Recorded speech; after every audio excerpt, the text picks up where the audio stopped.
میں ادب سے سوال آپ کے سامنے رکھتا ہوں، شاید تلخ ہو یہ، نشتر ہو یہ، لیکن عزاداری کیوں؟ شہادت تو بہت بڑا مقام ہے خانم، اس میں عزاداری کیوں؟ بسم اللہ الرحمن الرحیم۔ میں انتہائی معذرت خواہ ہوں، میری آواز بہت زیادہ خراب ہے، تو آپ کو میری آواز سنائی دے رہی ہے؟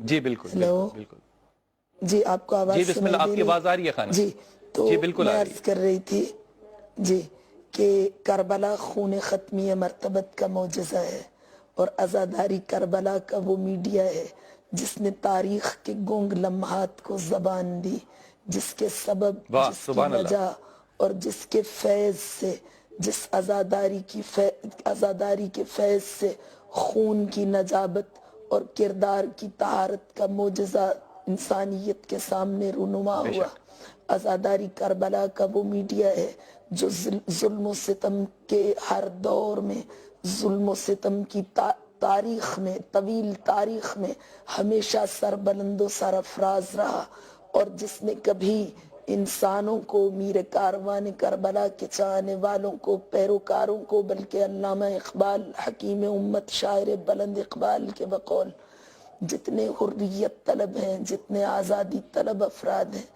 ان کو کبھی ظالم طاقتوں کے سامنے جھکنے نہیں دیا۔ یہ عزاداری بے کے شک۔ فیض سے جب بھی کبھی کربلائیوں پہ واہ کوئی وار ہوتا ہے تو ان کے پیکر خاکی میں وہ آفاقی نظریہ اور زیادہ قوت و طاقت کے ساتھ جگمگانے لگتا ہے جس نظریہ امن و سلامتی کی محافظ کربلا ہے۔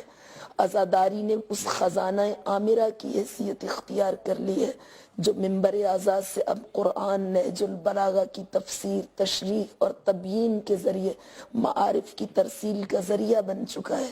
تو یہ واہ عزاداری واہ واہ۔ مقاصد انبیاء کی، مقاصد بعثت انبیاء کی محافظ ہے۔ یہ حفاظت کرتی ہے ان ہاں ہاں اعلیٰ و عرفہ مقاصد کی سبحان اللہ۔ جن مقاصد کو بچانے کے لیے میر کاروان کربلا نے کربلا میں اپنے سر کی قربانی پیش کی۔ اگر عزاداری نہ ہوتی تو فلسفہ شہادت لوگوں کی سماعتوں تک نہ پہنچتا، مقاصد سبحان انبیاء اللہ۔ کی وہ عظمت لوگوں تک نہ پہنچتی۔ اسی لیے ڈاکٹر علی بے شک۔ شریعتی نے کہا کہ حسین ابن علی اپنی شہادت کے خطیبوں کا قافلہ مدینے سے لے کر اپنے ہمراہ چلے تھے۔ وہ عزاداری ہی تھی جس کے ذریعے سے کوفہ کا بازار، جب جناب سیدہ زینب وہاں پہ پہنچی تو آپ نے اپنے اثر انگیز خطبوں سے بازار میں ایسی کیفیت برپا کر دی کہ وہ عزا خانہ بن گیا۔ بازار شام میں واہ پہنچی تو دربار شام میں انقلاب برپا ہو گیا۔ تو یہ عزاداری ایک بہت مؤثر ذریعہ ہے اہداف انبیاء تک رسائی کا، وہ اعلیٰ و عرفہ واہ واہ اہداف سبحان جن کی اللہ۔ تکمیل کے لیے، وہ پاک و پاکیزہ مشن جس کو آگے بڑھانے کے لیے فرزند زہرا نے اپنی قربانی دی۔ تو یہ واہ عزاداری تو ایک بہت زیادہ مقدس چیز ہے۔ اگر واہ یہ نہ واہ۔ ہوتی تو لوگ کیسے آگاہ ہوتے فلسفہ شہادت سے؟ کیسے پتہ بے شک، چلتا بڑی کہ بڑی ملوکیت کیا ہے اور امامت کیا ہے؟ کیسے پتہ چلتا واہ بے کہ شک۔ خلافت الہیہ کیا ہے؟ اور کرپٹ اور اپنے پست مفادات کے حصول کے لیے اقتدار کے خواہشات میں فنا ہو جانے والے یہ دنیاوی بادشاہ کیسے ہیں؟ واہ، یہ عزاداری نے کیا امتیاز خوبصورت تعریف قائم فرما کیا دی، ہے ان کیا کے خوبصورت درمیان۔ تعریف